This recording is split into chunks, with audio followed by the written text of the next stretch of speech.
Hello दोस्तों, नमस्कार। आज का विषय है, क्या आज भी प्रासंगिक है प्रेमचंद की नारी पात्र? एक सच्चाई जो दिल को छू जाएगी। भारतीय साहित्य में जब भी समाज की सच्चाई को आईने की तरह दिखाने की बात आती है ना, तो एक नाम सबसे पहले आता है। वो नाम क्या किसका है? प्रेमचंद।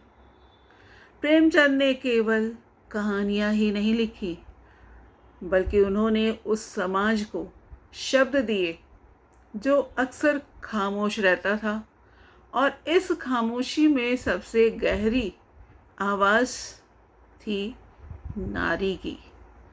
प्रेमचंद की नारी पात्र केवल किसी नारी का हिस्सा ही नहीं, वे समाज, उस युग की सच्चाई है जहाँ नारी अस्तित्व के लिए संघर्ष कर रही थी।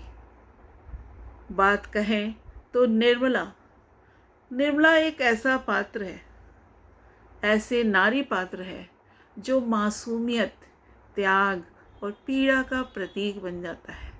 कम उम्र में शादी, पति का अविश्वास और एक ऐसा जीवन जिसमें अपनी इच्छाओं को कोई जगह नहीं थी। जो निर्मला की इच्छाएं थी उसके लिए कोई जगह नहीं थी। निर्मला की कहानी केवल एक स्त्री कहानी नहीं, केवल एक स्त्री की कहानी नहीं, बल्कि उस पूरे समाज की कहानी है जहाँ नारी को अपने ही जीवन पर अधिकार नहीं था। वहीं दूसरी ओर अगर देखा जाए तो गोदान की धनिया एक सशक्त, दृढ़, साहसी स्त्री है। वह परिस्थितियों से लड़ती है, अपने परिवार को संभालती है और हर कठिनाई का सामना भी करती है। धनिया यह दिखाती है कि नारी केवल सहनशील ही नहीं, बल्कि भीतर से मजबूत भी है। प्रेमचंद की नारी पात्रों में एक अद्भुत विविधता दिखाई पड़ती है। कहीं वे बेबस हैं तो कहीं विद्रोही, कहीं त्याग की मूर्ति तो कहीं संघर्ष का मिसाल। लेकिन सवाल क्या है? इस बात का है कि पात्र आज भी हमारे समाज में प्रासंगिक है। ये जो नारी पात्र है ना, आज भी हमारे समाज में प्रासंगिक है। अगर हम आज के समाज को देखें तो बहुत कुछ बदल चुका है। आज की नारी शिक्षित है, आत्मनिर्भर है, अपने अधिकारों के प्रति जागरूक है। वह अपने निर्णय स्वयं लेती है, अपने सपनों को पूरा करने की कोशिश करती है। लेकिन क्या वास्तव में सब कुछ बदल गया है? आज भी समाज में कई हिस्सों में नारी को उसी नज़र से देखा जाता है जहाँ उसकी स्वतंत्रता पर सवाल उठाए जाते हैं।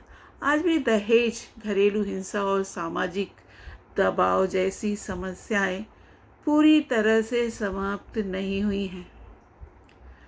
अंतर केवल इतना है कि पहले नारी चुप रहती थी और आज वह अपनी आवाज़ उठाने लगी है।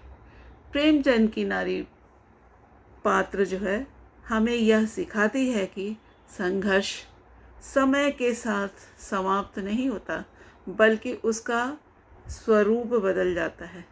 पहले संघर्ष बाहरी बंधनों से था, आज संघर्ष मानसिकता और सोच से है।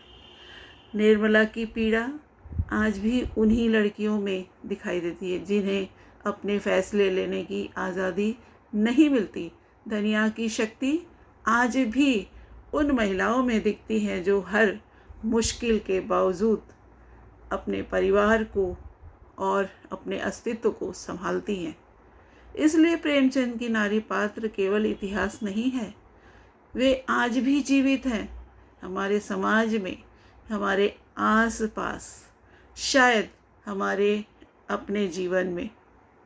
यह पात्र हमें यह सोचने पे मजबूर कर देते हैं कि क्या हमने सच में प्रगति की है या केवल समय के साथ अपने चेहरे बदल दिए। प्रेमचंद की लेखनी है आज भी हमें यह संदेश देती है कि नारी केवल सहनशीलता का प्रतीक नहीं बल्कि समानता और सम्मान का अधिकार है, और यह समानता और सम्मान का अधिकार उसे मिलना चाहिए। आज भी नारी आगे बढ़ रही है, लेकिन इस बदलाव की जड़ें कहीं ना कहीं प्रेमचंद के उन पात्रों में ही है जिन्होंने पहली बार समाज को आईना दिखाया था। अंत में मैं ये कहना चाहती हूँ कि और मेरा कहना ये गलत भी नहीं होगा कि प्रेमचंद की नारी पात्र आज भी उतनी ही प्रासंगिक है जितनी वे अपने समय में थी। वे केवल कहानियों, किस्सों उसकी केवल हिस्सा ही बनकर नहीं बल्कि एक समाज के लिए सतत संघर्ष, परिवर्तन की प्रतीक हैं। अब सवाल यह है कि हम इस बदलाव का हिस्सा बनना चाहते हैं या केवल दर्शक बनकर देखना चाहते हैं। तो अगर यह यह विचार आपको यह सोचने पे मजबूर करता है तो इस वीडियो को लाइक शेयर ज़रूर कीजिएगा, और ऐसे ही गहरे और प्रभावशाली कमेंट के लिए हिंदी की साधना चैनल को सब्सक्राइब करना बिल्कुल ना भूलें। धन्यवाद।